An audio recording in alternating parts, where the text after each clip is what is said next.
Good morning बच्चों।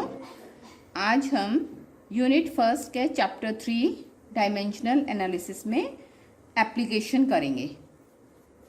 तो दो एप्लीकेशन तो डायमेंशनल एनालिसिस की हम कर चुके हैं।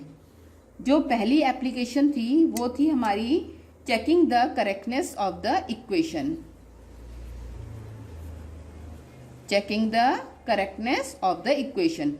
और जो हमारी दूसरी एप्लीकेशन थी वो थी conversion, conversion from one unit to another. एक तो था कि इक्वेशन आपकी सही है या नहीं है उसके परीक्षण करना, और दूसरा था एक यूनिट से दूसरी यूनिट में कन्वर्ट करना। तो आज हम इसकी तीसरी एप्लीकेशन करेंगे, और तीसरी एप्लीकेशन है to establish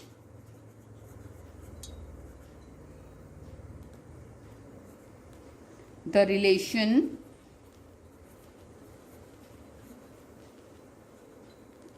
among various physical quantities. मैं फिजिकल क्वांटिटीज को PQ से लिख रही हूँ।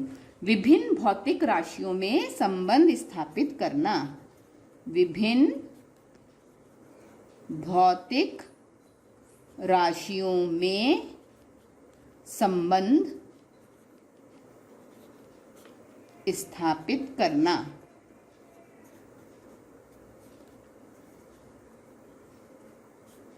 ये हमारी तीसरी एप्लीकेशन है। तो इसमें हमको क्या करना पड़ता है कि कैसे डायमेंशनल एनालिसिस का यूज करके किसी भी फिजिकल क्वांटिटी, भौतिक राशि का फॉर्मूला हम डेराइव कर सकते हैं। तो हमको इसमें क्या मालूम होना चाहिए कि जो फिजिकल क्वांटिटी है वो किन किन चीज़ों पर डिपेंड करती है। तो अब एक हम एग्जाम्पल के थ्रू से समझेंगे। तो सबसे पहले हम एक इजी एग्जाम्पल लेंगे ताकि आपको पता चले कि इसमें हमको करना क्या है और किस तरीके से करना है। तो हम एग्जाम्पल ले लेते हैं। तो एग्जाम्पल है force F on a particle depends upon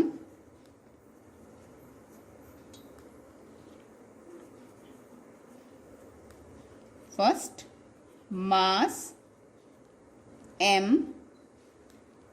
of particle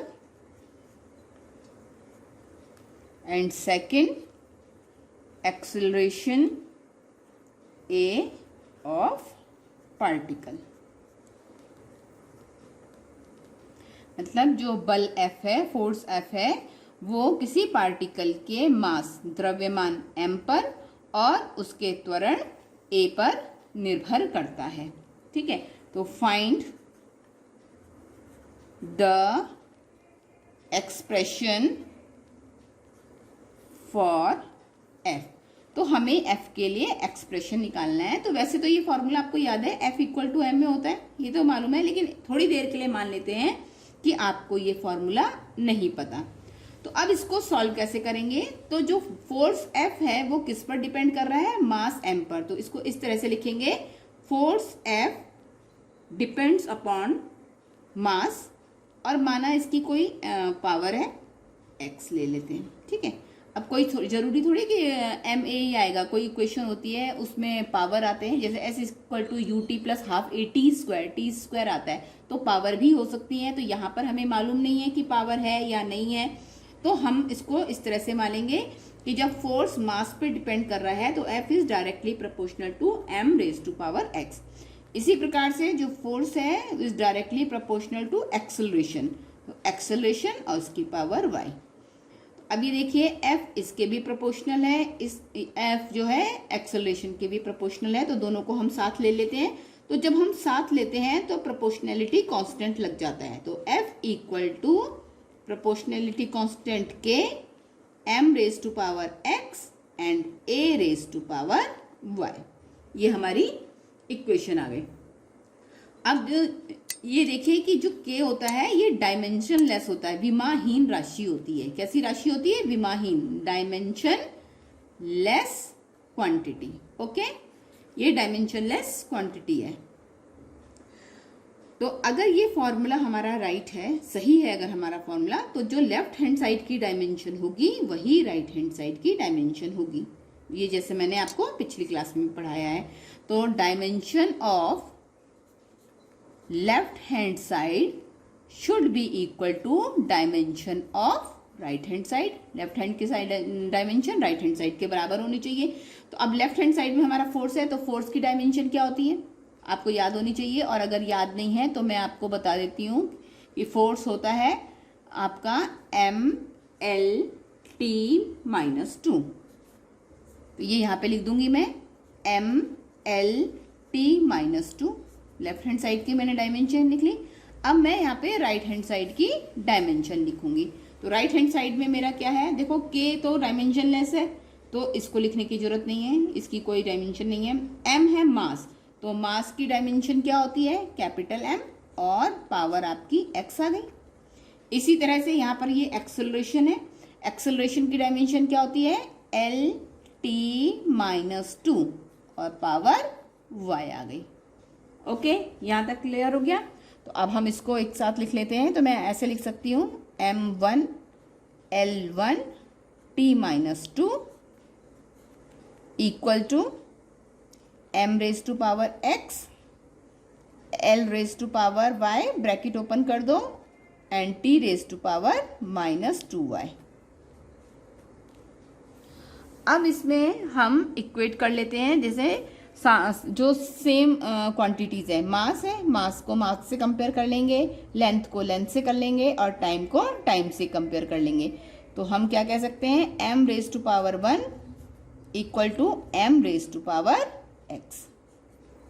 तो बेस सेम है, तो जब बेस सेम होते हैं तो पावर भी सेम होते हैं। तो इसका मतलब क्या हो गया आपका x इक्वल टू आपका 1 आ गया। इसी प्रकार से अब हम ये ले लेते हैं, लेंथ को हम कंपेयर कर लेते हैं। तो L raise to power n, L raise to power 1 equal to L raise to power y। Base same है तो पावर सेम हो जाएंगी, तो y इक्वल टू 1। तो यहाँ से x y की वैल्यू आ गई। यहाँ पे भी देख सकते हो आप कि यहाँ से भी वही आनी चाहिए। आप किसी भी राशि को उठा लो, x और y की वैल्यू सेम आनी चाहिए। तो अगर मैं यहाँ पर t को कंपेयर करूं तो t रेज टू पावर -2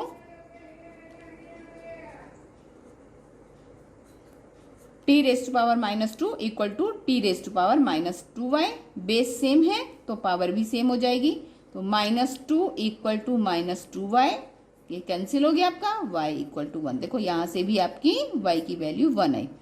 अब जो ये x और y की वैल्यूज आई हैं, इन्हें हम अपनी इस इक्वेशन नंबर 1 में सब्सटीट्यूट करेंगे। तो f इक्वल टू क्या हो गया, k एच सच आ गया, m raise to power x की वैल्यू 1 आ गई, एंड इसी तरह से a raise to power y की वैल्यू भी 1 आ गई। तो ये मैं कह सकती हूँ कि f इक्वल टू के एम में। अब देखिए यहाँ पर एक जो डायमेंशनल एनालिसिस है, इसकी एक लिमिटेशन है। वो क्या लिमिटेशन आ गई आपकी, कि जो प्रोपोर्शनैलिटी कांस्टेंट होती है वो उसकी वैल्यू ये डायमेंशनल एनालिसिस नहीं बता पाता है। तो ये आपकी आ गई लिमिटेशन।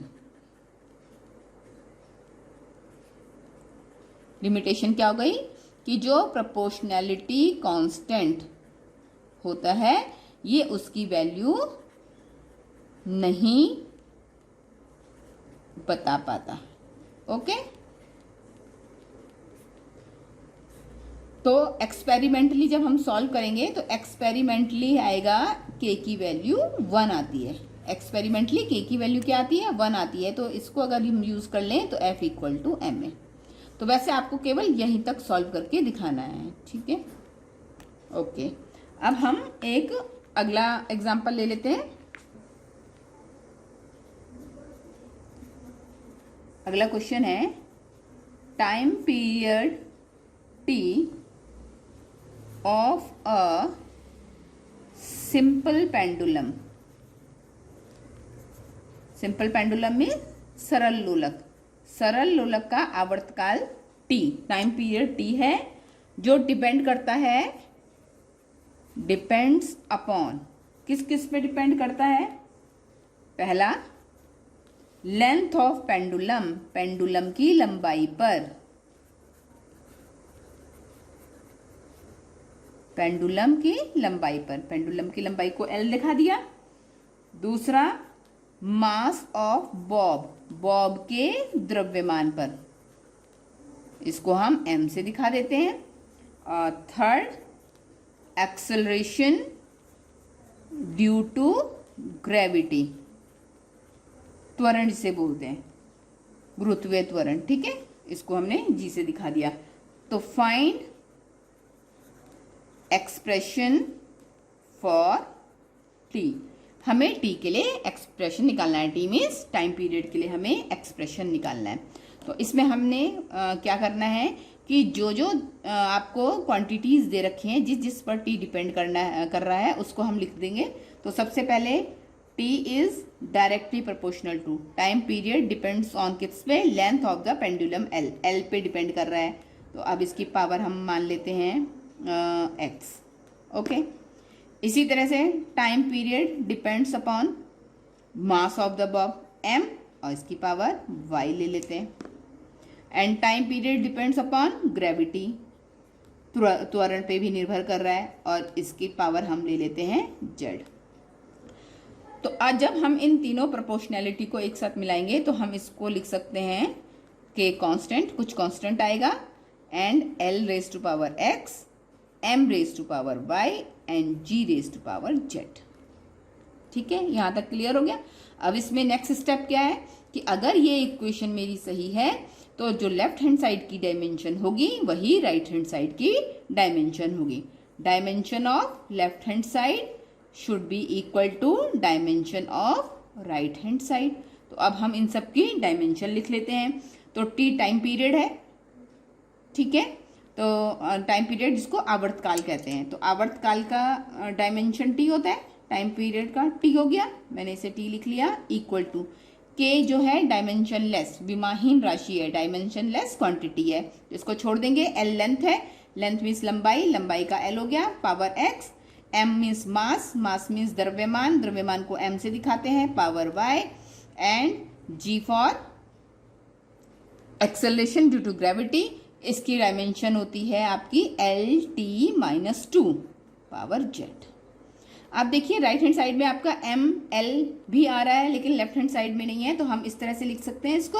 ये देखिए M0 L0 T1, and right hand side में सीरियली लिख लेते हैं M raise to power y, L raise to power, देखो L की पावर x इधर है और यहाँ पे L की पावर z इधर है, तो पावर जुड़ जाती है, तो x प्लस z हो गया, और T की पावर हो गई आपकी -2z।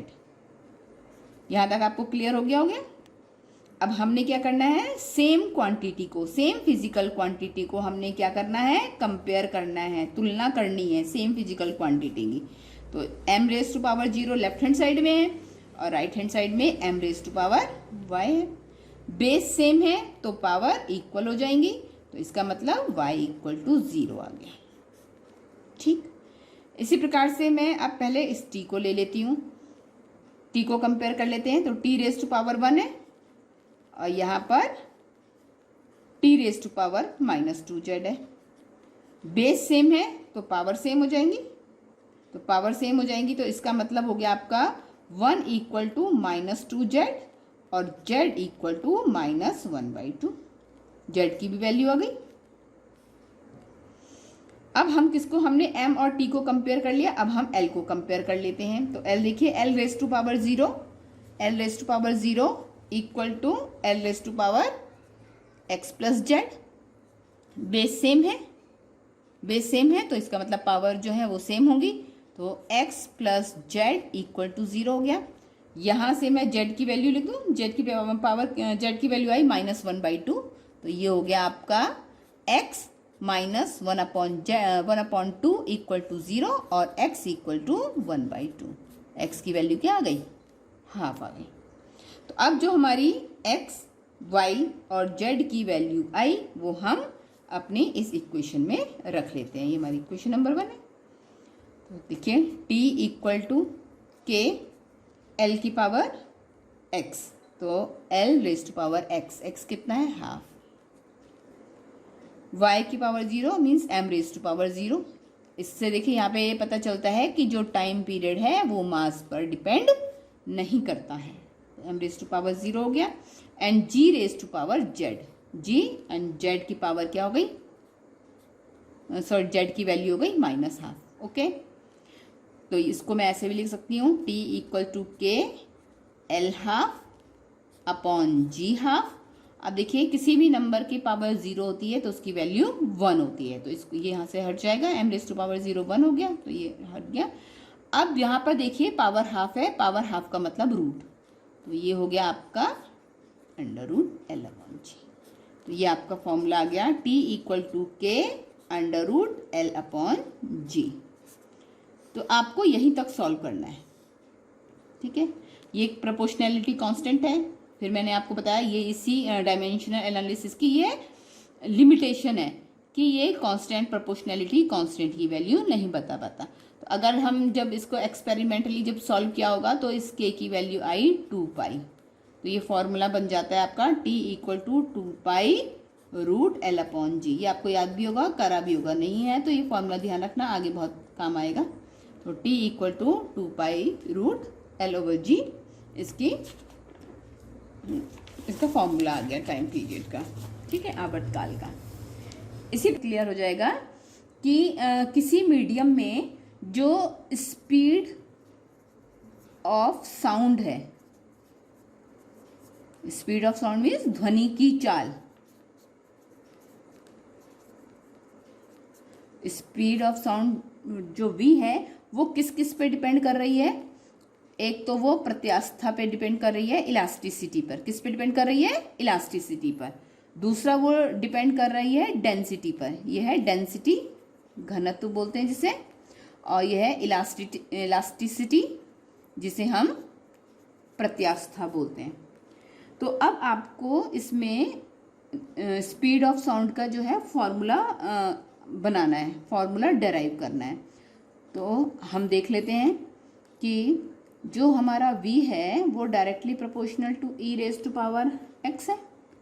इसी प्रकार से जो v है वो directly proportional to density raise to power y है, ठीक है। ये पहला स्टेप हो गया हमारा जो आपने लिखना है। दूसरा स्टेप क्या है, इन दोनों को कंबाइन करके लिखना है। तो वेलोसिटी v इक्वल टू हो जाएगा proportionality constant e raise to power x and d raise to power y हो जाएगा। अब हमने क्या करना है, dimension of left hand side equal to dimension of right hand side, ये आपका नेक्स्ट स्टेप हो गया, ठीक है। अब आपने इसमें डायमेंशन लिखनी है, तो ये है आपका वेलोसिटी। वेलोसिटी क्या होती है, rate of change of distance, है ना। तो ये हो गया आपका L/t-1, ये मैंने लिख दिया, ये आपका k हो गया। अब यहाँ पर आ गया इलास्टिसिटी।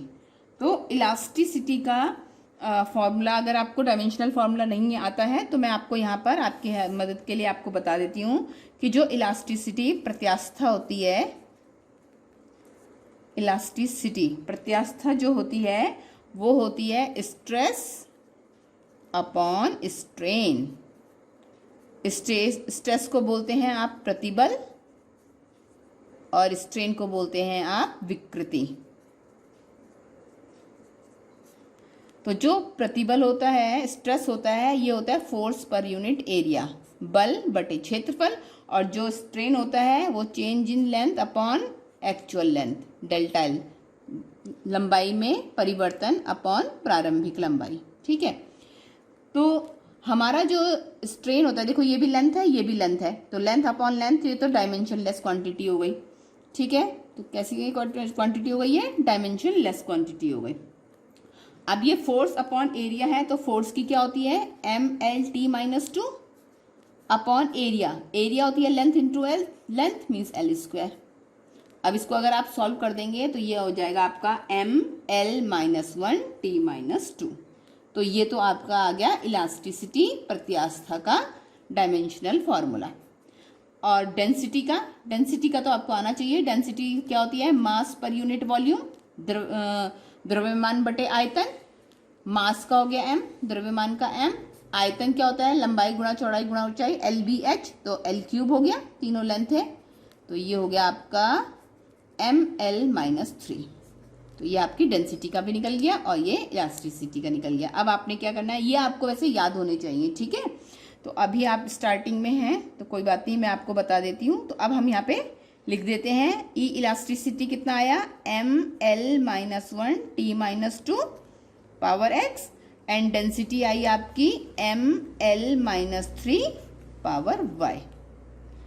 अब यहाँ पर देखिए इधर m आया है लेकिन इस साइड m नहीं है, तो इसको हम इस तरह से लिख सकते हैं, m नहीं है तो m0 लिख सकते हैं इसको, L1 t-1 equal to k m, यहाँ देखिए m की पावर x है, यहाँ m की पावर y है, तो पावर जुड़ जाएंगी, बेस सेम है तो पावर जुड़ जाती है, ये आपको मालूम होगा, a raise to power x into a raise to power y, base same है तो पावर ऐड हो जाती है, ठीक है।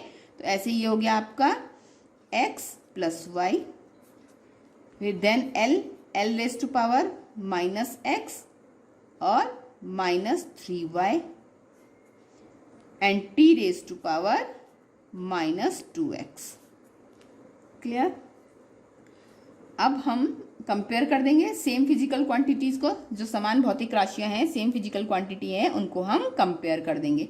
तो कंपेयर करने पर क्या आएगा, m raise to power 0 equal to m raise to power x plus y, base same है तो पावर सेम होगी। तो यहां पर आपका आ गया x plus y equal to 0, ये आपकी पहली इक्वेशन आ गई। फिर हम लेते हैं इस t को कंपेयर कर लेते हैं पहले, ठीक है। तो t raise to power -2x आपका आया t-1, t raise to power -1 compare करा तो -2x इक्वल टू -1 और x इक्वल टू 1/2। x की वैल्यू 1/2 आ गई, इस x की वैल्यू मैं यहाँ पे सब्सटीट्यूट कर सकती हूँ, तो ये हो गया 1/2 प्लस y इक्वल टू 0 और y इक्वल टू -1/2। तो x और y की वैल्यू तो आ गई, ठीक है। अब मैंने m और t को कंपेयर कर लिया था, अब मैं l को कंपेयर करती हूँ। तो देखिए l raise to power 1 equal to है l raise to power -x -3y। इसका मतलब क्या हुआ, बेस सेम है तो पावर भी सेम हो जाएंगी, तो -x -3y इक्वल टू 1। और इसको करने की भी जरूरत नहीं है, यहाँ पे x और y देखिए, यहाँ से हम ये चेक कर सकते हैं कि हमने ये सही किया है या नहीं किया है। तो देखिए -12 -3 इंटू -12, इसकी वैल्यू 1 के बराबर आनी चाहिए, तो मैं इसे सॉल्व कर लेती हूँ।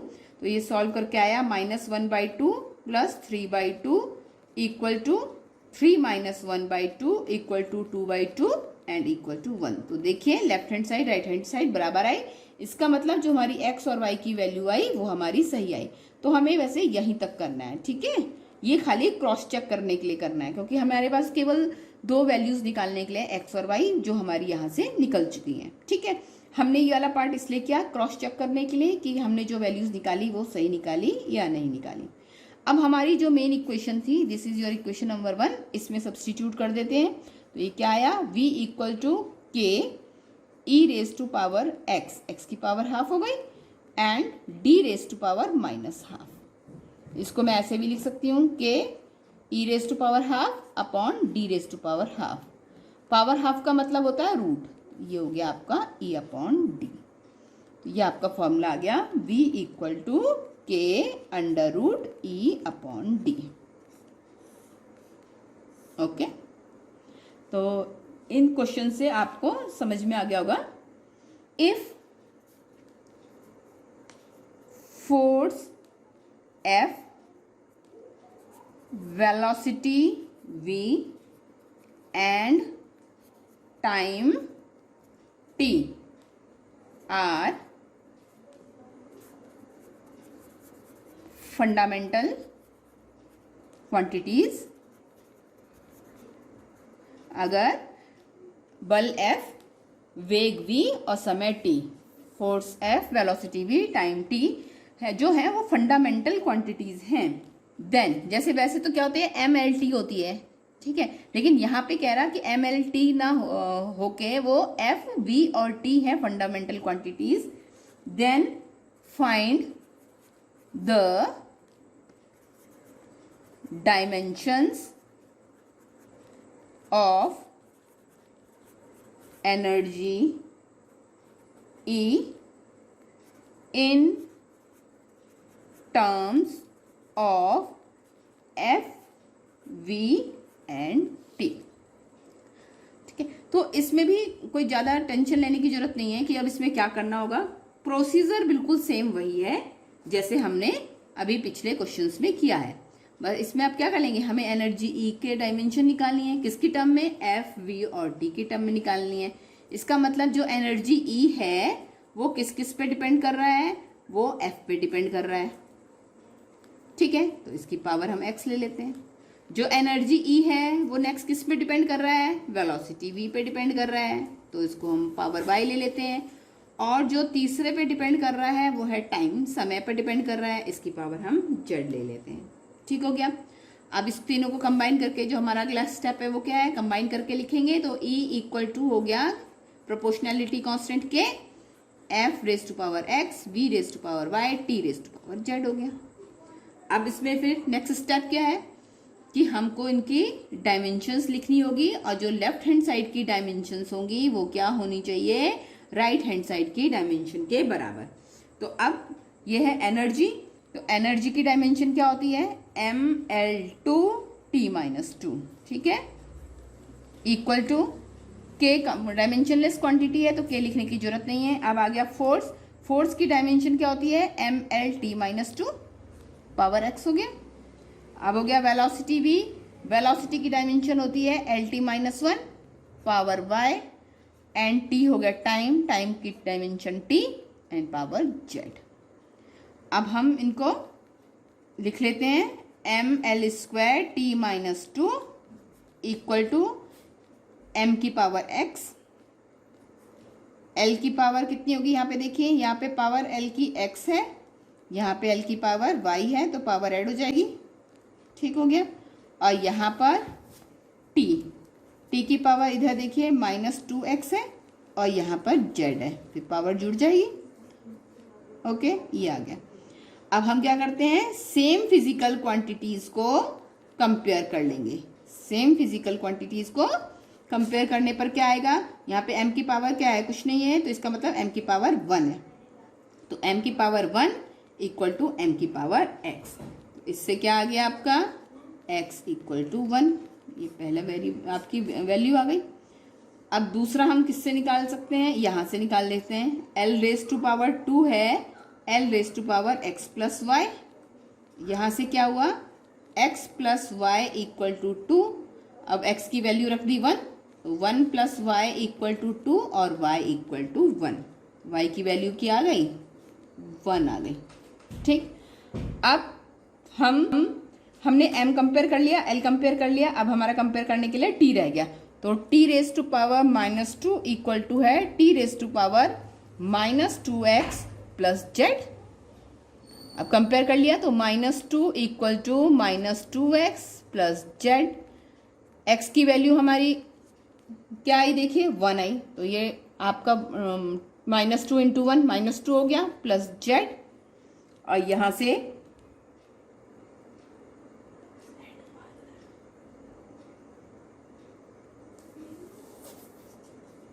पे ये छूट गया, t की पावर -y भी है ना, ये भी ध्यान में रखना है आपने, ये t की पावर -y भी है इधर, तो आपने ये -y भी है, -y है।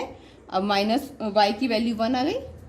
अब इसको सॉल्व कर देंगे, -2 इक्वल टू -3 प्लस z और z equal to 3 - 2 equal to 1, तो z की वैल्यू आपकी 1 आ गई।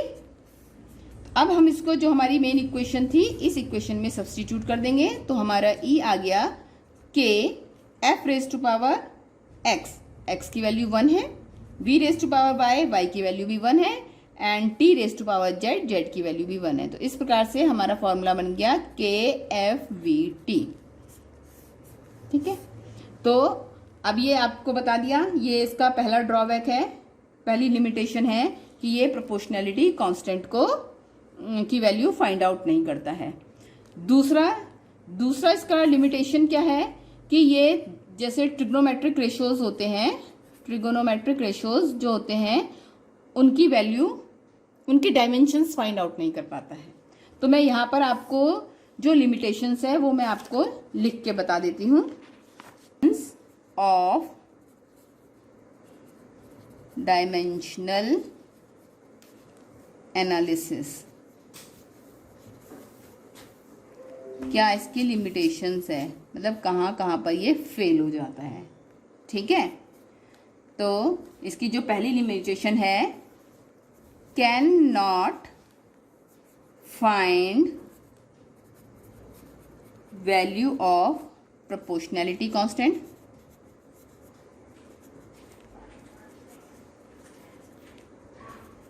प्रोपोर्शनैलिटी कांस्टेंट की ये वैल्यू फाइंड आउट नहीं कर पाता। दूसरा, can not be applied in expressions involving trigonometric ratios,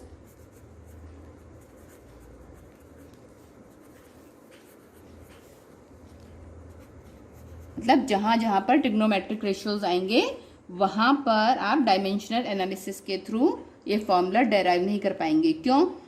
क्योंकि जो थीटा होता है वो डायमेंशन लेस क्वांटिटी होती है, तो वो आपकी काउंट ही नहीं होगी, तो फॉर्मूले में वो आ नहीं पाएगी। ठीक है, इसी प्रकार से अगर एक्सपोनेंशियल क्वांटिटीज आ रही है, तो आपको मैंने जैसे पिछले लेक्चर में बताया था, जो एक्सपोनेंशियल x की पावर 2t है जैसे फॉर एग्जांपल, तो ये डायमेंशन लेस क्वांटिटी होती है, विमाहीन राशि होती है, तो इसकी भी डायमेंशंस नहीं होगी, तो ये भी आप फॉर्मूले में नहीं आ पाएगा, डेराइव नहीं हो पाएगा। या फिर जो लॉग टर्म्स होती हैं, लॉग टर्म्स का भी आप डायमेंशन लेस क्वांटिटी होती है, तो उसे भी आप डायमेंशनल फॉर्मूला उसका डेराइव नहीं कर सकते हैं। ठीक है, जो इसका अगला लिमिटेशन है वो है can not be applied in expressions involving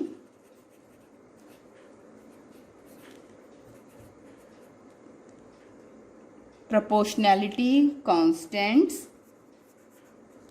having dimensions। मतलब कुछ प्रोपोर्शनैलिटी कांस्टेंट कैसे होते हैं, कुछ तो ऐसे होते हैं जो डायमेंशन लेस होते हैं, लेकिन कुछ ऐसे होते हैं कांस्टेंट्स जिनकी डायमेंशंस होती हैं। जैसे कि आपका ये F इक्वल टू G(m1m2)/r² है, इसमें ये जो है ये आपका ग्रेविटेशनल कांस्टेंट है, सार्वत्रिक गुरुत्वाकर्षण नियतांक जो है इसकी डायमेंशंस होती हैं। ठीक है, तो लेकिन जब आप इसका फॉर्मूला डेराइव करने लगोगे तो आपका m1 m2 और r² तो आ जाएगा, ये आएगा ही नहीं, है ना। आप इसको तो कर दोगे प्रूफ, ये आपका निकल के नहीं आएगा। तो आप अगर इसमें formula F equal to m1 m2/r² भी लिखोगे तो भी वो इसको सही बताएगा। ठीक है, और जो फोर्थ लिमिटेशन है, टर्म्स सेपरेटेड बाय प्लस और माइनस, मतलब प्लस और माइनस से जो अगर टर्म सेपरेट हो रही हैं तो भी वो फॉर्मूला डराइव नहीं कर पाएगा। जैसे कि s इक्वल टू आपने फॉर्मूला था ut प्लस हाफ at², है ना। अब देखो अगर उसने कहा कि जो s है ये u पे, t पे, a पे डिपेंड करता है, तो आप तो ऐसे निकालोगे ना, s is directly proportional to ua t b और a⁻x। इसको अगर आप x मान लो, इसे y मान लो, इसे z मान लो। ठीक है, तो इस तरह से होगा तो ये तो सारा मल्टीप्लाई या डिवाइड में ही आ जाएगा आंसर आपका। इस तरह से तो वैल्यू नहीं आएगी, तो या तो आपकी वैल्यू ut ही आएगी या तो आपकी वैल्यू at² ही आएगी। लेकिन ये फॉर्मूला इस डायमेंशनल एनालिसिस की हेल्प से आप डेराइव नहीं कर सकते। इसी प्रकार से जैसे v equal to u plus at है, तो अगर आप डेराइव करने की सोचोगे तो या तो v इक्वल टू u ही आएगा या तो v इक्वल टू at ही आएगा, लेकिन इस तरह का फॉर्मूला नहीं आ पाएगा। Okay, thank you.